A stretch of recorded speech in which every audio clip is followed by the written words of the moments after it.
唐道人。书生薛玉赴京赶考，途经一荒山，山路崎岖难行，天色渐晚，日落月升。尚未走出山去，不敢留宿山中，只得披星戴月赶路。恰逢天阴，不时乌云遮月，月光忽明忽暗，树影斑驳，张牙舞爪，很是骇人。薛玉一介书生，素来胆小，深更半夜在这荒山野岭走得战战兢兢。走着走着，忽隐隐约约听到有女子哭泣的声音，顿时被吓得魂不附体，强忍恐惧，又向前走了几步。哭声越来越清晰，借着月光向前一看，只见一女子坐在一块山石上，小声地抽泣着。那女子面若桃花，肤如皎月，长得很是美艳。深更半夜，荒山野岭的，怎么会有女子在此？莫不是山中精怪所化？薛玉念及此处，心中惶恐，不敢上前。公子救我！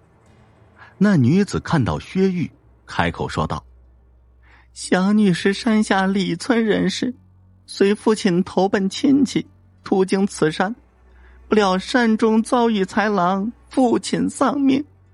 我逃命途中崴了脚，被困此已经2天2夜，还望公子搭救。薛玉起初将信将疑，然见那女子说得很真诚，不似有假，又见她楚楚可怜，不禁动了恻隐之心，便上前安抚，而后应那女子所求，背起前行。多谢公子救命之恩，无以为报，小女愿以身相许。那女子伏在薛玉背上，搂住薛玉的脖颈，在薛玉耳旁轻轻地说着，酥音细语，魅惑人心。喘息之间，气若幽兰，薛玉不禁心猿意马，而后羞愧不已，心中默诵圣贤书，克制己心。举手之劳，何足挂齿，姑娘不必如此。莫不是公子嫌弃小女面相丑陋？姑娘说笑了，姑娘长得花容月貌，芳桃碧李，只是在下不愿乘人之危。那我若是喜欢让公子乘人之危呢？女子音若琴弦，甚是动听，言语挑逗薛玉，薛玉却充耳不闻。女子见此，似有气恼，张嘴朝着薛玉吐了一口气，薛玉顿时感觉阵阵幽香传来，意乱情迷，心神荡漾，难以自禁。他晃了晃头，稍微清醒了一些，慌忙将那女子放下，自行囊中取出水来，连喝几口，却仍感觉口干舌燥。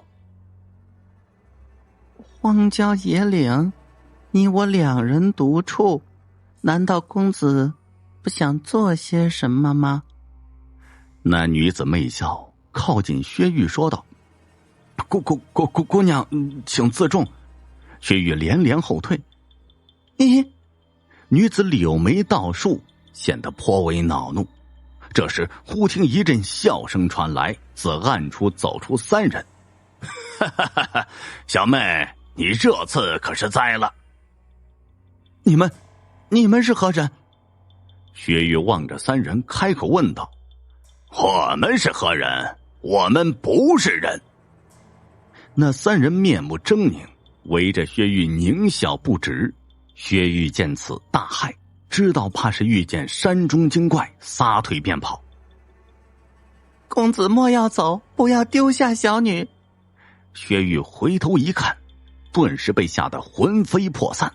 只见那女子先前洁白如玉的肌肤变得皱皱巴巴，如同树皮一般，张开枯枝一般的五指，向着自己抓来。薛玉被吓得是脸色煞白，脚下一滑，跌倒在地。千钧一发之际，一道青芒闪过，女子双手被齐齐斩断，落在地上，化为2根树枝。一身着道衣、手持青剑的道人奔到薛玉面前，以迅雷不及掩耳之势带着薛玉逃走。身后传来那女子的骂声：“臭道士，又坏我好事，看你还能嚣张多久！”薛玉被人拉扯着，只觉得耳边风声呼啸，待停下来时，已在一道观前了。道人将薛玉带至观中歇息，薛玉谢道人救命之恩，而后询问道人名号。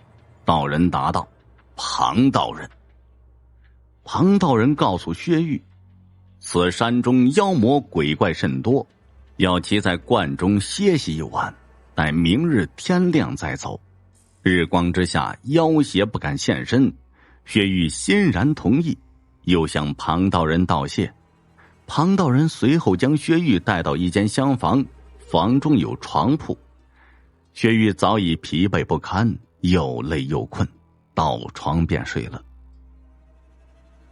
待醒来之时，已是日上3竿。薛玉睁开双眼，发现自己竟是在野外，难以置信。揉了揉眼睛，待看清眼前景象，顿时吓得魂不附体。只见前面不远处有4棵大树，一棵桃树，一棵柏树，一棵松树，一棵柳树，树上皆是挂满了人的尸骸，甚是恐怖。那桃树下面尚有2根斩断的树枝，薛玉见此惊恐之极，撒腿便跑。也不知途中跌倒了多少跟头，跑了许久，不敢停歇下来，终于跑下山来。薛玉累得气喘吁吁，口中饥渴，到一户人家讨水喝。那人见薛玉如此慌张，便询问发生了何事。薛玉如实相告，那人说道：“此山中精怪众多，已害死多人。外地人夜里经过此路，10之8九会丧命，除非遇到那庞道人，尚有一线生机。你能遇到他，捡回一条命，当真是万幸。”薛玉听后后怕不已。10几天后，薛玉来到京城参加考试。又过几日，出了金榜，薛玉榜上有名，被封为驿令。无巧不成书，薛玉管辖的恰是来时遭遇邪恶的地方。薛玉便带领差役为民除害，上山除妖。于是正午之时，来到自己曾经遇险的地方，寻到那4棵妖树，命人用斧锯将其砍断，连根挖起。挖树根的时候，一差役在桃树下的泥土中发现了埋有一瓮，那瓮被桃树根须紧紧缠绕，已被绞裂，根须顺着裂缝钻入瓮中。瓮中藏有一幅画，根须差之毫厘，便可将那画给刺破了。薛玉将画拿出，展开一看，见上面画着一道人手持清风剑，正气凛然，栩栩如生，与当日救自己那道人是一般模样。道人身后还有座道观，亦是自己当日所塑的道观。画右侧用朱笔写着3个小字：庞道人。薛玉此时方知庞道人并非世间之人，而是画中之物。他对庞道人很是感激，将4棵妖树铲除以后，在其一地建了一座寺庙，将画挂在庙中，香火供奉。山下之人得知此事，亦常来祭拜。此后山中再无妖邪出来害人。未过几年，薛玉高升，被调往京城为官，直至年老告老还乡，途经故地，上山祭拜庞道人，却见那画中庞道人已经消失，画里只有一座孤零零的道观。询问当地人。当地人说，庞道人已经消失多年了，大概是做好事太多，救下了许多人性命，承受香火，得道成仙了吧？那人说道。避雨的人。我是广东汕尾的，读高中时，我在一所新盖的郊区的学校，和其中3个同学臭味相投，这个组成了特别铁的4人帮，一直到现在都有联系。当时除了在学校，就是出去玩也得一起。其中一个姓黄的同学，因为他家里人担心他没有好好念书，老是在外面惹是生非，就把他赶到学校住宿了，周末才能回家。那我们就想啊，这晚上少了个喝酒谈人生理想的，那可不行。于是我们3个就经常晚上爬墙进去一起喝酒。也就是在教学楼右侧100多米处有一个小花园，距离宿舍也比较远，不会吵到已经睡觉的同学，所以我们就挑那个小花园里喝酒。那是04年念高2的一个夏天的晚上，我们呢就像往常一样又溜进去，一起举杯邀明月，畅谈人生，喝着聊着。没想到这6月的天气说翻脸就翻脸，10点多的时候竟然下起了雨。我们便马上收拾酒菜和啤酒，跑到教学楼右侧的小门，走进走廊，就在1楼最右边的教室跳进窗户，打开灯，接着喝。可是这雨一直下到凌晨1点，都没有停下来的意思。于是我们就合计着拼拼书桌，打算晚上就在教室里睡得了，早上再收拾好书桌和剩下的宵夜。我呢，一直以来喝了酒更不容易入睡的，其他3个同学应该都睡着了，都有打呼噜的声音了。可是就在我迷迷糊糊感觉也快要睡着的时候，突然我的身体发麻，全身就动不了了，天旋地转的感觉，呼吸也困难，所以我就奋力挣扎，尽力睁开一下眼睛。当时这种难受的感觉还是第一次，后来才知道这就是鬼压床。当我努力睁开眼睛，打开一条缝的时候，眼前突然出现的一幕真的是头皮发麻，心脏都快受不了了。只见一个中年男人，左手牵着一个小男孩，右手牵着一个小女孩，就站在我面前2、3米远对着我。3个人都是模糊的，但是衣服都很破烂不堪，都是薄薄的长袖，就像是几十年前的布料和款式。2个孩子这时竟然挣脱了中年人的手，飘到我们吃剩下的菜旁，直接用手抓起来就吃。同时这个中年男人竟然开口说话了。他说：后生仔莫怕，我们3父子呢看这里亮着灯，就进来避避雨。我们是外地人，老婆在这边打工，我就带着儿女出来找老婆了。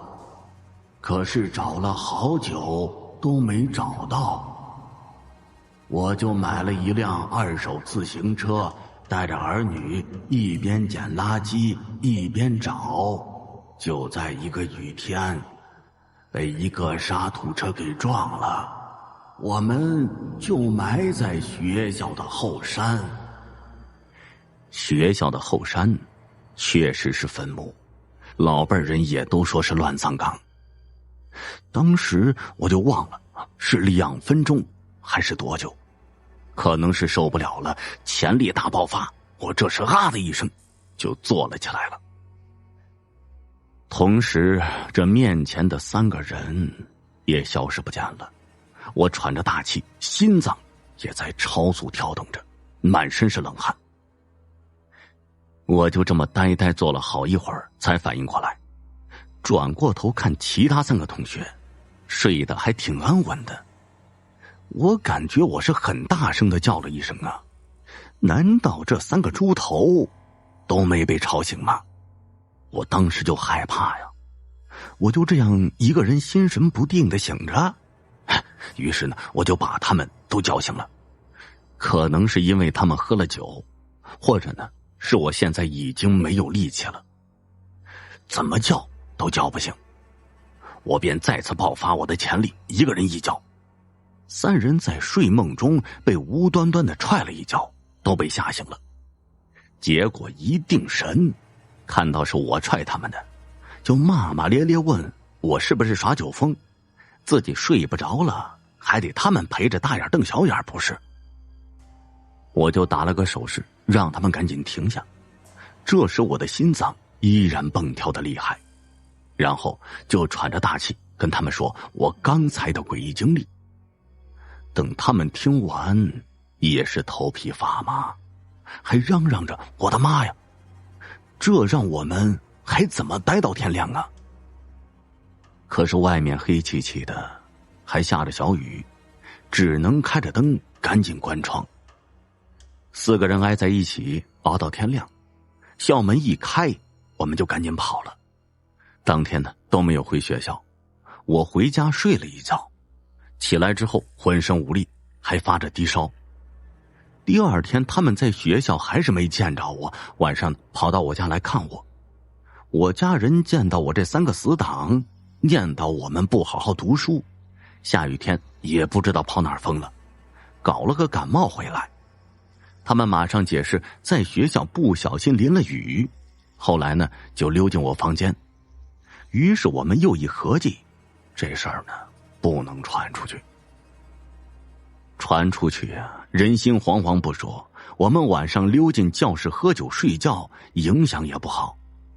也不知道当时是不是做梦，以及事后的我的身体状况是不是受到惊吓才发了几天低烧和浑身无力的。仙人医，这旧时民间呢，市井妇人有3姑6婆之说，而生活在民国初年东北边镇西云堡的刘婶儿，则是身兼多个行当，既是撮合男女亲事的媒婆，有多少懂些祈福攘灾、收惊叫魂的施婆手段。但其最拿手的则是稳婆，替临盆产妇接生的。据传刘婶儿活了一辈子，少说也接生了上千个新生婴儿，自然没少遇到大大小小的麻烦，有系带绕颈的，有胳膊腿拧一块儿的，还有打横放挺死活不肯露头的。不管状况多棘手，只要刘婶儿到场，这摸摸那揉揉，轻声慢语3两下，保准是母婴平安。因名声在外，故来求刘婶帮忙的人自然是络绎不绝。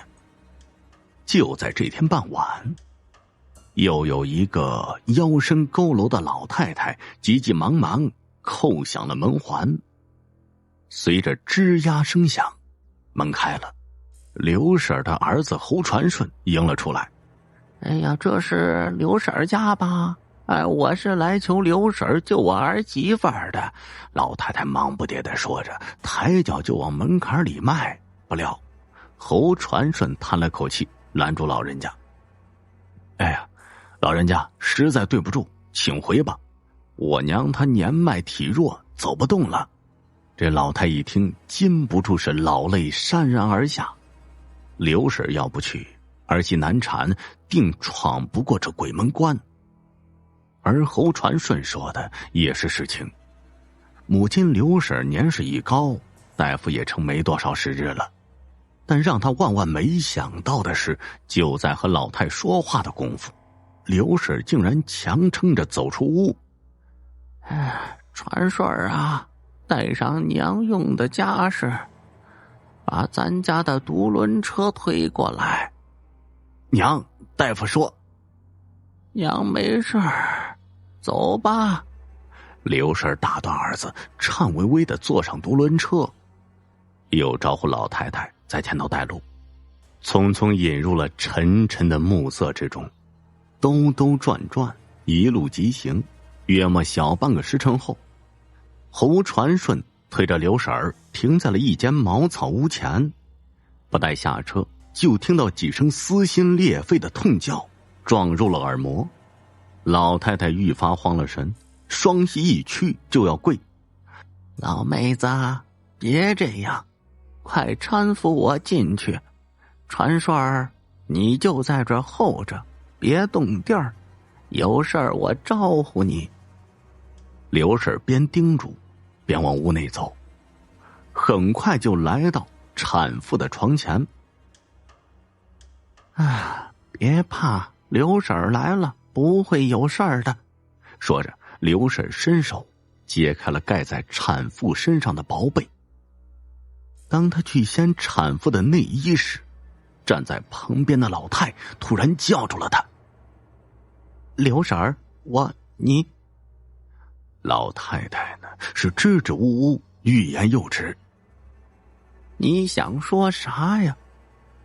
问话脱口，刘婶已经撩开了产妇的内衣，只是一眼便惊讶地叫出了声了。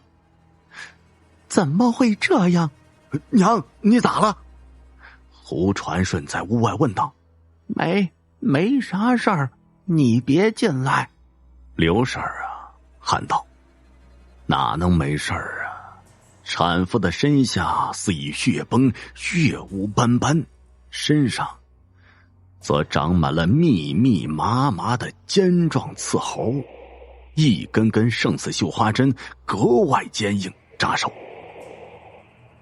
刘婶儿没吓着你吧？这老太太愧疚解释，我儿媳妇儿得了这怪病已经有些年头了，郎中说这叫啥金箍腱，不传染。金箍腱也称刺猴、千日疮，但不能危及性命，也不传染。刘婶定定神，挽起袖子，有条不紊的就忙活起来。长话短说，这刘婶的接生能耐确实了得，功夫不大。此前折腾的产妇死去活来的第一个小婴儿便呱呱坠地，没错，是第一个。刘婶给产妇止了血，手一摸，当即断定她怀的是双胞胎，肚子里还有一个。老妹子，恭喜你啊！如果我没断错，应该是龙凤胎，你孙子孙女儿都有了。刘婶说着，又帮产妇调整身位，鼓励她再使把劲儿。可是刘婶的推断却出现了大差池。这厢刚剪断第二个婴儿的系带，便听产妇接连发出几声呻吟，又生下了第三个孩子，是三胞胎，不，是两男两女，四胞胎。忙到月上枝头，又一次母婴平安。不过沉疴缠身的刘婶却累得够呛，气喘吁吁，歪靠在床边，连迈步的力气都提不起来了。老太很是过意不去，握住刘婶的手说道：辛苦你了，刘婶儿，方才我想过看看能不能帮你，可是这是命，是上天注定的，改不了。刘婶笑着坦然地说道：我这辈子能活到古稀之年，能给你儿媳妇接生也知足喽。传顺，你到门口背我出去，咱回家。辞别老太，侯传顺推着刘婶往家走，走到半路，刘婶开口了：传顺，娘叮嘱你2件事儿。啥事儿？侯传顺问道。你得先发誓，不让娘失望。刘婶说着，这侯传顺是个大孝子，毫不犹豫地说道：儿子发誓，娘的话儿子一定记在心上。第一个，不准埋怨，更不准记恨请我接生的老太。第二个，忘了今天的事儿，不准对任何人提起，也不准再来，别问为啥。留下这话，坐在独轮椅上，刘婶睡着了，一觉睡去，再也没有醒来，走得安详平静，一点罪都没遭。乡亲们都说刘婶替人接生，度过无数母婴过鬼门关，又给人撮合亲事，祈福攘灾，积的都是阴德，所以才会寿终正寝。侯传顺呢，则悲伤不已，跌坐在灵堂里，一连数日失了魂，不吃不喝，不眠不休。等宋母亲出了殡了，他病倒了，病得很严重，胃脘疼痛，反胃吐食，连口稀粥都咽不下，加上灵堂地面潮湿跪得太久，痔漏也犯了。长风下雪，没2天就消瘦的脱了相了，只剩下一把骨头。家人见状是又急又慌，乱了方寸。就在这病重乱投医的时候，一个驼背老太太走到侯传顺的病床前。侯传顺微微睁眼，认出她就是那晚请母亲去接生的老太。要不是她，母亲定能多活些时日。可母亲刘化不得埋怨，心下想着，侯传顺没好气地问道：你来干啥？把它备了，研成粉，与黄芪煎水喝。老太说完，放下一包东西就走了。家人打开一瞧，是件仙人衣，也就是刺猬皮。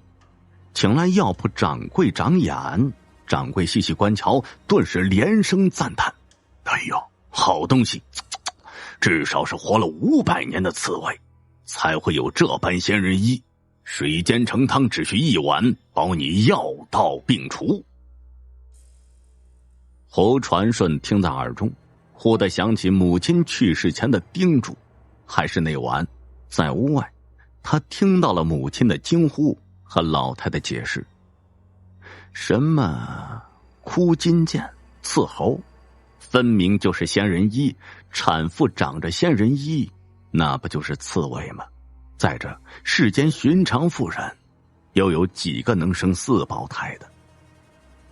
母亲也是师婆，一定瞧出了名堂，知道他们是在山中修行的刺猬，法力低微，勉勉强强能幻化人形，甚至尚不能隐去仙人衣，这才叮嘱他们不得前去骚扰。尽管如此，老太太还是来了，知恩图报，退了仙人衣为他医病。而此前曾听说，刺猬若没有了仙人衣护体，修行风险将陡然增加。一念及此，侯传顺顿觉得眼窝发热，心头是五味杂陈。纸马引魂。东北边镇靠山堡。话说这年深秋的一天，住在镇西的于德水酒后回家，半路上突发脑梗没了。于德水的老婆叫秋桃，一见尸首顿时是捶胸顿足，差点哭晕过去。开啥的于德水，你睁眼看看，告诉我钱放哪儿了？哎呦，我的妈耶，20-30万呐，全没了。感情啊，这秋桃哭的不是人是钱呢，也难怪。这于德水生前是个山货商，听说曾经冒着被抓坐牢的风险私贩过鹿茸熊掌，赚头不小。但他有个习惯，赚了钱从不存银行，全藏在家里，至于藏哪儿，连老婆都不告诉。这下人财两空，邱桃是又气又恨，抹抹眼泪直接奔镇南了。去镇南干嘛？找小狐狸精春杏算账。街坊们早就疯传于德水吃厌了甜桃，又馋了酸杏，没准儿钱就藏在他家里。哪知没走几步，春杏居然杀上门来，亮出了一张数额不小的欠条。父债子还，夫债自当是妻还。这是于德水在我那儿吃喝住欠下的，邱桃你得认，快还我！这邱桃恨的是牙根痒痒，说道：骚狐狸，我还你个头，你去找他要去。这邱桃啊，就探手薅住他的头发撕衣服，两人就在扭打一团的档口。灵堂外也不消停，又有2个男子较上了劲儿。这俩男子，一个是于德水的弟弟于德金，另一个姓赵，绰号赵老二，都是赌桌上的常客。至于吵架的原委，很简单，赵老二欠了于德金的赌债，于德金要给大哥发丧，急需用钱，如果赵老二不还，那就得剁他的爪子。见于德金咬牙切齿发了狠，赵老二抽了个冷子，撞开于德金，撒丫子就跑，拐过一条街，一头扎进大哥家赵老大家里。大哥，快帮帮我呀，于老二要剁了我的手指头啊！此刻赵老大正埋头忙着扎制于德水出殡用的纸马人，动作是游刃有余。尽管吵嚷声震耳，他却似乎没有听到，既没有抬眼，也没有监察。赵老二见状，哇的一声就哭出来了。大哥呀，咱俩虽不是一个妈生的，可是同一个亲爹啊，你答应过爹要照顾我的。这时于德金带着俩哥们儿也追了过来，破口大骂：王八犊子，赶跑了是吧？哼，你欠我8000，一根指头算1000，给老子剁，连根剁！不做就不会死。赵老大摆了摆手，瞪得于德金哼道：哼，要是出了事，你可别怪我。在靠山堡，赵家祖上数代皆是入行五花八门中的七门吊，专门做王者的买卖。到了赵老大父亲辈上，扎冥器的手艺更是出神入化。只是不幸，赵老大的母亲因病早逝，后经人撮合，赵老爹续了弦，并有了第2个儿子，本打算将手艺全部传给他们，可赵老二嫌晦气，死活不学。直到赵老爹去世，赵老二才听人疯传，说赵家还有个概不外传的秘术，纸马引魂，用亡者在抵达奈何桥前能骑着赵家扎的纸马回返世间。眼下于德水猝死，想必于德金也听闻过纸马引魂之说，于是要挟赵老二登门，意在逼赵老大出手。而听赵老大这话里说的那句，基本能断定他确实有这样的本事，扎匹千里马把于德水给驮回来。驮回来的不是大哥，是横财呀。长话短说，3日后于德水被火化，葬入了于家祖坟，封土立碑。等邱桃哭完骂完，被街坊搀走以后，冷凄凄的坟茔里只剩下了赵老大、赵老二和于德金3人。赵老大斜睨着赵老二，黑脸训斥道：滚回家去，这没你啥事儿。你别老训我呀，我瞧个热闹还不行吗？那赵老二啊，嘟嘟囔囔后退几步，伸长着脖子瞅，赵老大拧着身子扛过来一只纸扎白马，稳稳当当的戳在了于德水的新坟前。于老二，烧！于德金当时也怕了，哆哆嗦嗦掏出火机，点燃纸马。秋风吹来，火焰翻卷舞动，模样像极了烈马奔蹄，腾空踢踏。但那毕竟是用白纸竹竿扎制的，眨眼间便烧落了个架子。这就完了？我哥呢？也没回来呀。于德金仓皇四顾，话音未落，就见那行将熄灭的纸马于禁又轰的一下升腾起来，幻化成一匹通体雪白、昂首嘶鸣的高头大马。而那脚踏马蹬、骑于其背上大腹便便的胖子，活脱脱的就是于德水了。天哪，纸马果真能应魂！惊恐之中，于德金颤声问道：“哥，你把钱藏哪儿了？我跟你办白事欠了一屁股债呢。”于德水扫了一下赵家兄弟一眼，说道：“你走近点，我告诉你我把钱藏哪儿了。”这话呢，赵老二也听到了，战战兢兢往前挪了半步。“喂，你也得告诉我，要不是我和你家老二说好了28分成，使苦肉计骗我大哥帮忙，你哪能回来？”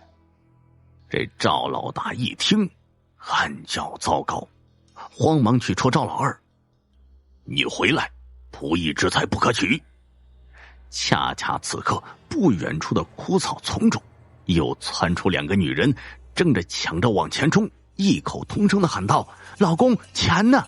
你要是敢给他，我就掘了你的坟！”正是秋桃和春杏。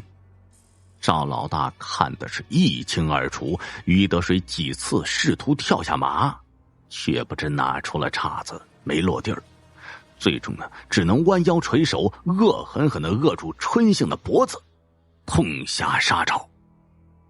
事实也是啊，于德金是亲兄弟，秋桃呢，虽然越来越没有女人味，可她总归是明媒正娶的原配，且要照顾老人孩子，不能下死手。既然赵老二被赵老大拽住了，也就只能选择春杏了，借其皮囊再混迹于世。而看着他那副凶神恶煞，于德金和秋桃顿时害得是胆战心惊，毛骨悚然。万幸啊万幸！危急关头，赵老大突然跳起，抄起哭丧棒，照着马屁股就狠狠地抽了下去。畜生，还磨蹭啥？走！重打之下，但见那匹白马一声嘶鸣，哒哒哒哒哒哒，驮着于德水狂奔而去，顷刻间消散无形。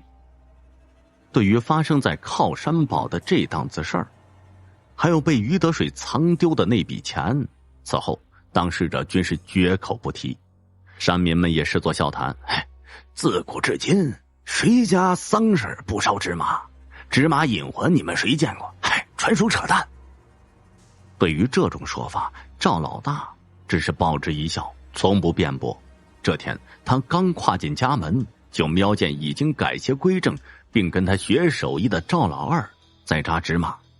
扎着扎着，他似动了歪心思，抓刀在马座的竹竿上刻出了膝盖和足踝的样子。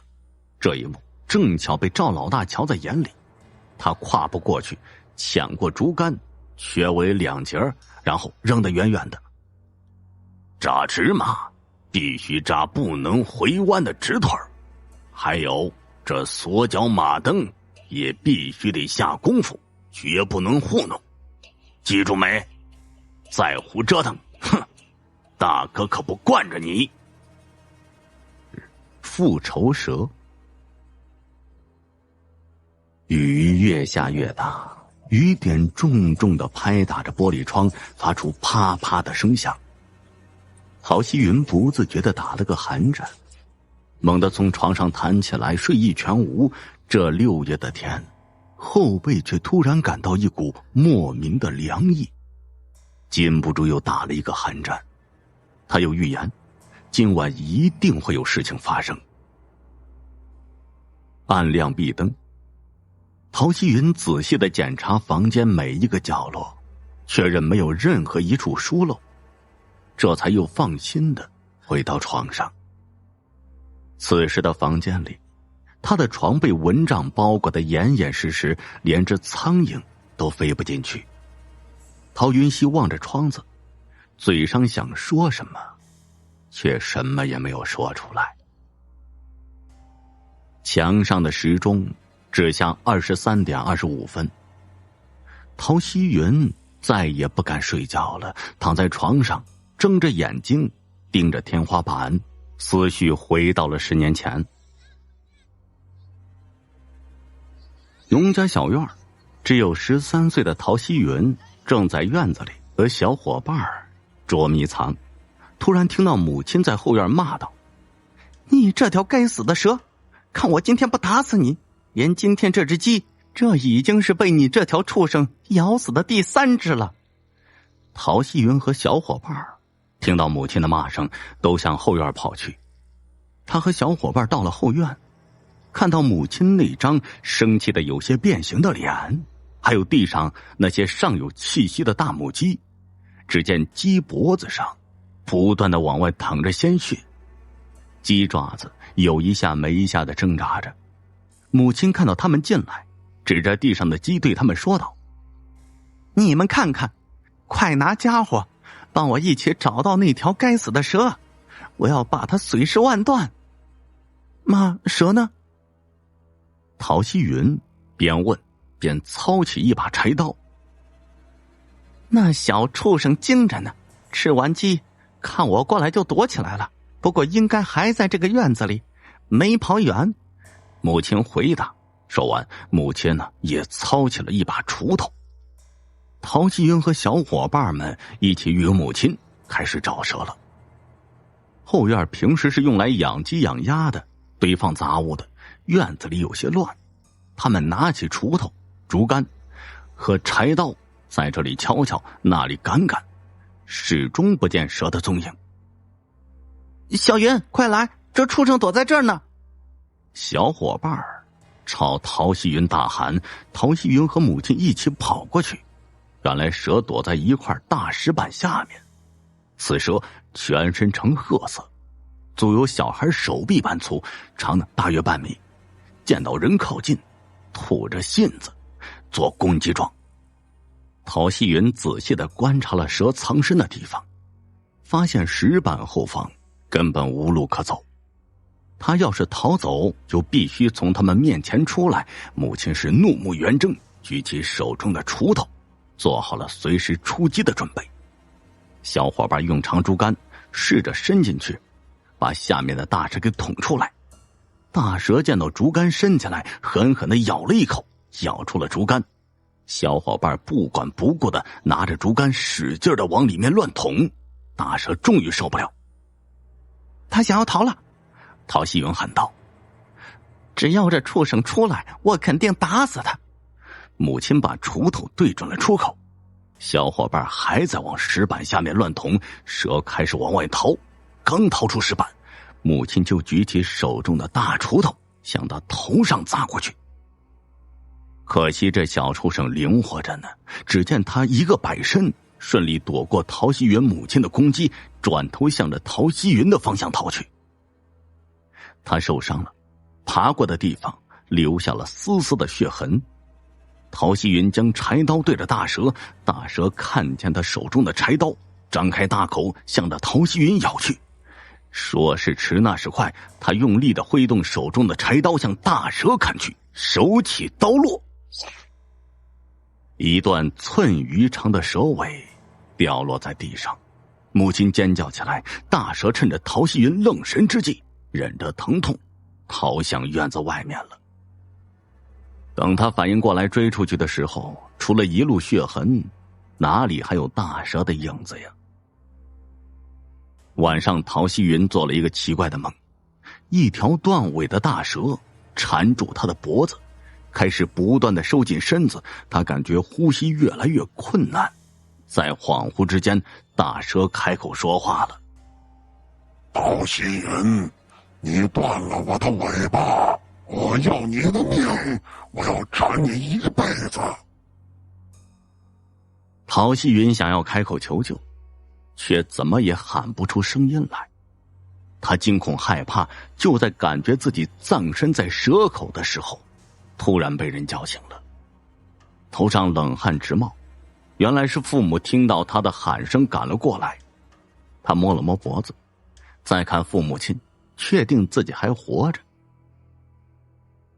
这个噩梦一直持续了10几年了，基本上每天晚上他都会做同样的梦。每次从梦中惊醒，陶希云都觉得恐惧和无助。从小听奶奶讲，蛇是十分有灵的动物，爱憎分明，有恩报恩，有仇报仇。所以他一直都对蛇怀着敬畏，自己当年并没有真心伤害那大蛇，只是这一切都发生了，真实的发生在自己的身上了。就算再恐惧，又能怎么样呢？陶希云曾把这个梦告诉了母亲，父亲呢还专门找了一个道士做法，替他化解与蛇的恩怨。但是他还是每天晚上做那个一辈子都不愿意做的梦。10年来，他一直在恐惧和不安中生活。陶希云还是不放心，起床拿起床上的雄黄酒，又将屋里的角落撒了个遍。蛇怕雄黄，只要我把屋子都撒满了，他肯定不敢来了。他自言自语地说道。其实10年里，他每天都是这样宽慰自己，重新关灯。陶希云已经困得不行了，但还是不敢睡觉。他希望黑夜快点过去，好让这担惊受怕的一夜快点结束了。雨不知道什么时候停了，已经听不到雨打玻璃窗的声音。房间里静的吊根绣花针都听得清清楚楚。陶希云实在是被折腾得太困了，眼睛已经不由自主的开始合上。就在这时，房间里传来沙沙的声音。陶希云再次爬起来，再次打开灯，环顾四周，却什么也没有发现。唉，也许只是幻觉吧，他只好再次关灯。隔了约莫半盏茶的功夫，沙沙声再起。陶希云打开了房间的所有灯，整个房间顿时如同白昼一般。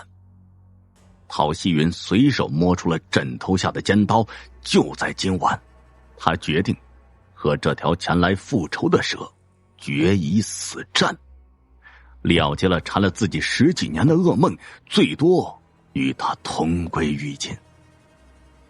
拿着尖刀，再一次巡视着房间的每一个角落，柜角、床下、桌边、灯后，只要他认为有可能出现蛇的每一个地方都不放过。你今晚只要敢来，我必定让你有来无回，不是你死就是我亡。陶希云愤怒地说道。时间1分1秒的过去，大蛇还是没有出现。陶希云倒了杯凉开水，一饮而尽。沙沙声从背后传来，他转头过去，沙沙声又没有了。你别躲着吓人了，有本事你出来，出来呀！陶希云嗓子喊累了，却还是什么都没有看到。求求你了，求求你了，我真的不是故意想伤害你的，你放过我吧，我可以找最好的道士为你超度。陶希云突然放下尖刀，跪在地上，向着墙角的方向双手合十，告饶。夜还是那么静。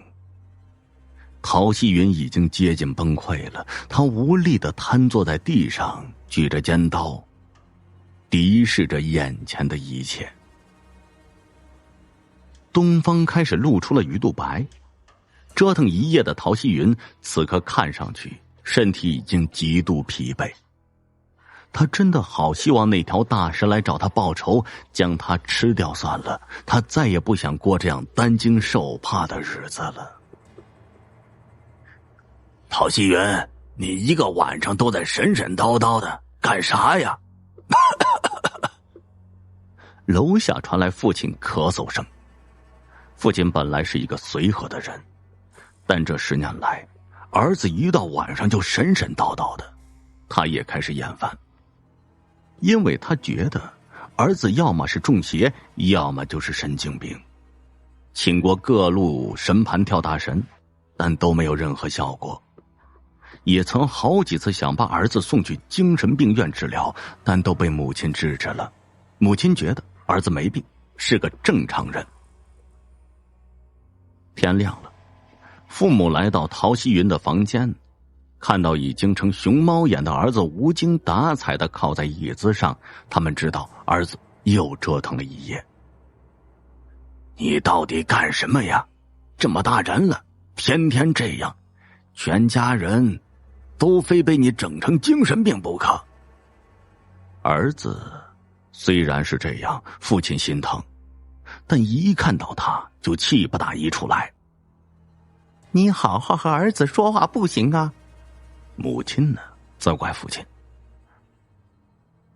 我又做了那个噩梦了，我又做那个做了10年的噩梦了，我快疯了！陶希云吼道。都和你说了，那件事已经过去10年，你还在胡乱想什么呀？父亲叹了口气。他要来找我报仇，他要来找我报仇！陶希云说着说着便哭了起来了。好了好了，你们再帮着呀，四处找找，这房间弄得这么严实，连苍蝇都飞不进来，何况这么一条大蛇呢？母亲心疼地说着。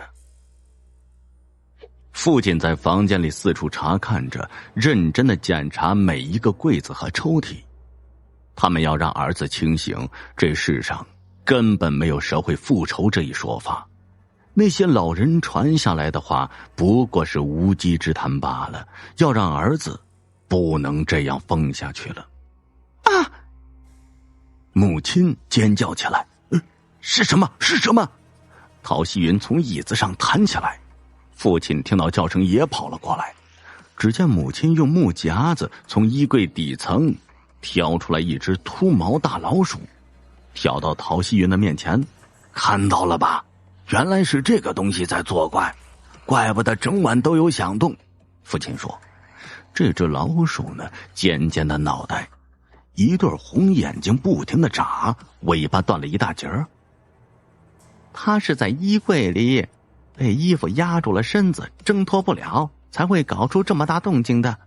母亲跟他解释。老鼠，老鼠，去你爸的老鼠，见鬼去吧！他看着眼前的老鼠，一股脑将自己这10几年来所受的委屈和折磨全算在他的身上。陶希云挥动尖刀，狠狠地用力一挥，砍下了老鼠的头。窦无常。明朝嘉靖年间，清河县有一个天不怕地不怕的后生，名叫刘二狗。一天他上山打柴，看到山崖上有棵野果子树，树上结满了红彤彤的果子，馋得他直咽口水，丢下柴担，爬到树上去摘果子，谁知那树咔嚓一声就断了。刘二狗抱着树枝摔到了山崖底下，当时就昏过去了。也不知道过了多久，他迷迷糊糊中听到有抖动铁链的声响，睁眼一看，只见2个鬼正抖着铁链子来拴他。那2个鬼，一个黑黑的胖胖的，另一个则是白白的高高的。嘿，这不就是人们传说中的黑白无常吗？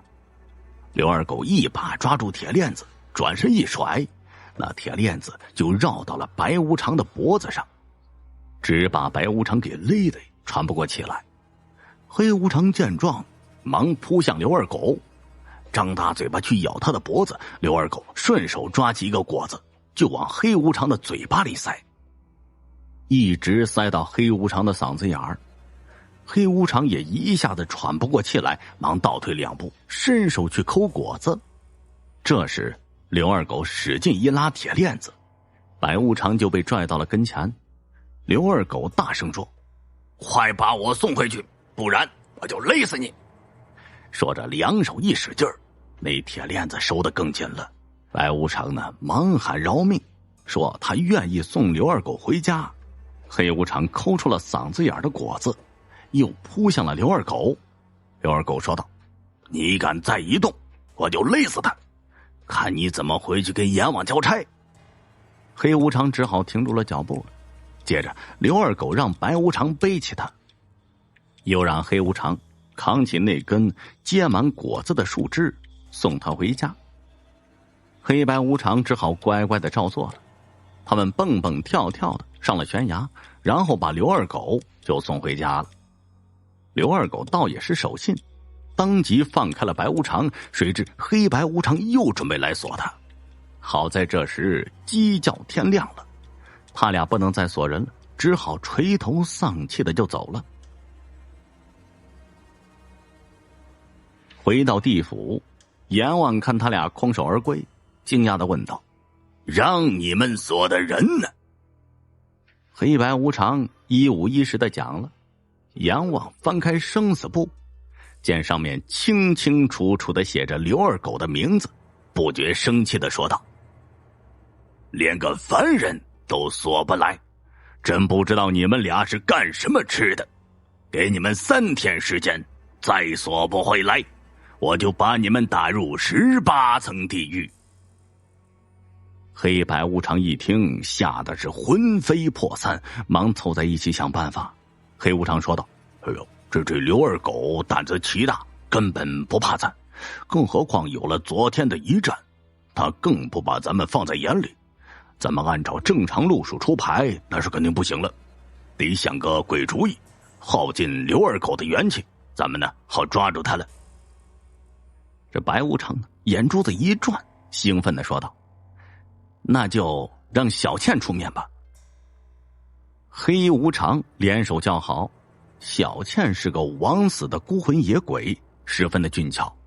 阎王说她长着一副狐媚的容貌，再投了胎也会害人，就一直不把她放入轮回。小倩之前找到黑白无常，请他俩找机会跟阎王说说情，现在正是利用她美貌的时候。于是黑白无常找到她，把事情一讲，小倩忙不迭的就答应了。天刚擦黑，黑白无常就把小倩送到了刘二狗的家门口。小倩此时已经幻化成一位美丽的少女。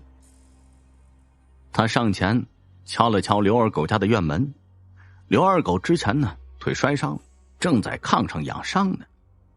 听到敲门声，就喊了一句：“进来吧。”小倩推门而入，看见刘二狗，就说她乃是路过女子，眼见天黑了，想借宿一晚。刘二狗指着对面的房间说道：“你去那边住吧。”小倩就在对面的房间里住了下来。2更鼓响，小倩来到刘二狗的房间，轻轻地抚着他的脸，柔声说道：“相公，是嫌我丑吗？怎么竟然不来看看我？”刘二狗生气地说道：“不知廉耻的女人，长得再美也是丑，你愿意住就住，不愿意住就滚。”小倩哪里肯走，她脱了衣裳，露出了白花花的身子，就往刘二狗身前靠。刘二狗抓过炕头上的药丸，就往小倩身上砸。小倩避不过，被药汤洒了一身，她顿时气的是一呲牙，那就露出了鬼的真面目了。刘二狗笑着：“哎呦，原来又是个死鬼，乡亲们都没见过鬼呢。我就抓住他，让乡亲们看看。”说着他就起身来抓小倩。小倩吓得转身就跑。再说那黑白无常早就藏在窗户外面了，只等小倩得手，那就是刘二狗耗尽元气的时候，他们就好抓住刘二狗了。谁知道刘二狗没上当，小倩倒给吓跑了。他们也不敢贸然再进去抓刘二狗了，只得蔫头耸脑的回到了阴曹地府。白无常就着急啊，说道：“哥呀，这可就剩2天了，你再想不出鬼主意来，咱哥俩可就要被投进18层地狱了。”黑无常摆了摆手，不屑地说道：“刘二狗不过是个凡人，是凡人就有7情6欲，那就是他们的软肋。只要找准软肋，那就是咱们的机会。刘二狗不喜女色，难道也不喜欢金钱吗？”黑无常跟白无常说了他的主意，白无常连声叫好，两人稍作准备，晚上又出发了。黑白无常来到刘二狗的家门口，只见刘二狗正躺在床上睡觉。黑白无常往他床上扔了一个金元宝，然后用树枝捅醒了他。刘二狗一看，只见地上有个金光闪闪的元宝，顿时来了精神了，忙拄着拐杖下了地，捡起那金元宝塞进怀里，再往前一看，不远处又有一个元宝，他忙过去捡了起来，塞进怀里。看到刘二狗中了他们的圈套，黑无常就把嘴巴凑到白无常的耳边，得意地说道：“看看，凡人还是过不了金钱的关吧？他跟咱们转摸摸，等到天亮就会累个半死，咱们再抓他，看他还有几分力气。”这白无常呢，忙朝他竖起大拇指，说道：“大哥圣明，小弟我是心服口服啊。”两人一边丢着石头变成的金元宝，一边说着话，却见刘二狗咕咚一声摔倒在地，半天没有起来。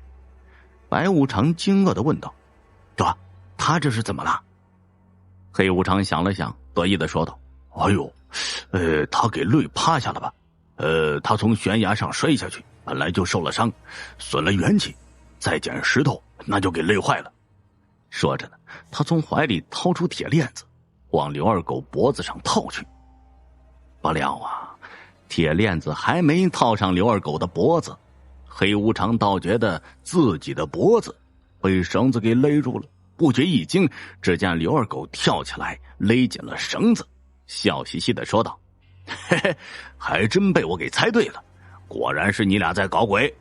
昨天夜里给我玩一个鬼上身，今天夜里又玩一个鬼转磨，我倒是要问问你们，还能使出点什么鬼点子？”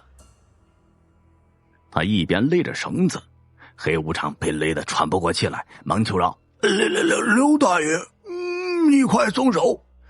刘二狗就说：“你们答应我一件事儿，我才会放了你们。”黑无常带着哭腔说道：“我们答应。”这回呢，刘二狗让黑无常背着他，他手里拽着绳子。黑无常稍稍不听话，他就勒紧绳子，勒得黑无常啊直接求饶。一旁的白无常也不敢做什么。刘二狗押着黑无常来到村口，指着村道说道：“片刻之后，就有一条青蛇从山上下来，来到村中的池塘去喝水，还会顺路吞噬村中的牛羊鸡鸭。他本是不怕这蛇的，但这蛇体啊太庞大了，他曾骑到了蛇头上，用铁铲子定蛇，却被大蛇甩了下来。那蛇呀也记得他的气味，只要他来，老远就会避开，他再也靠近不得，只能凭那蛇横行无忌，为非作歹。这白无常身上没味儿，可以靠近那大蛇，趁机制服他，为百姓除害。只要抓住大蛇，他就放了黑无常，绝不食言。这白无常只得答应刘二狗，刘二狗就让黑无常背着他躲得远远的。果然片刻之后，就见一条大青蛇快速地爬了进来。那大青蛇足有房梁般粗细，身长少说也有3-4丈，所过之处是飞沙走石，只让人闻风丧胆。但白无常乃是一厉鬼呀，哪能怕他呀？只见他纵身一跃，就跳到了蛇头之上，撒开铁链子去锁蛇脖子。那蛇奋力挣扎，却也无法摆脱白无常的铁链子。白无常稳稳地站在蛇头之上，铁链子越勒越紧，那蛇渐渐不动了。白无常从蛇头上跳下来，对刘二狗说道：“快放了我大哥！”刘二狗放开了黑无常，对他们说道：“你们把大蛇锁回去，献给阎王，给他做道菜，祝他下酒，他一高兴，没准就放过你们了。要还是不放过，明天夜里再来找我，我给你们派点活干。”这黑白无常只好带着那条大青蛇回到了阴曹地府。阎王见他锁来一条大蛇，不禁奇怪地问道：“我让你们去锁刘二狗，你们怎么锁了条大蛇回来？”黑白无常哭丧着一张鬼脸，把这2天的遭遇讲了。阎王一听，不禁哈哈大笑起来：“哈哈哈哈哈哈！你们没把刘二狗抓来，还让他驱使去干活，笑死我了，笑死我了！”他笑得呀，口水都流出来了，有一滴刚好滴在了生死簿上。阎王忙伸手去擦，但已经来不及了。他的口水刚好滴在刘二狗的名字上，很快刘二狗的名字变得模糊不清了。阎王一挥手说道：“天意如此，随他去吧。”刘二狗不用抓了，那黑白无常也没有被惩治，依然留在阎王殿里干活。倒是刘二狗打败了黑白无常，又驱使2鬼锁走了大蛇，为乡亲们除去一害，一时被传为美谈。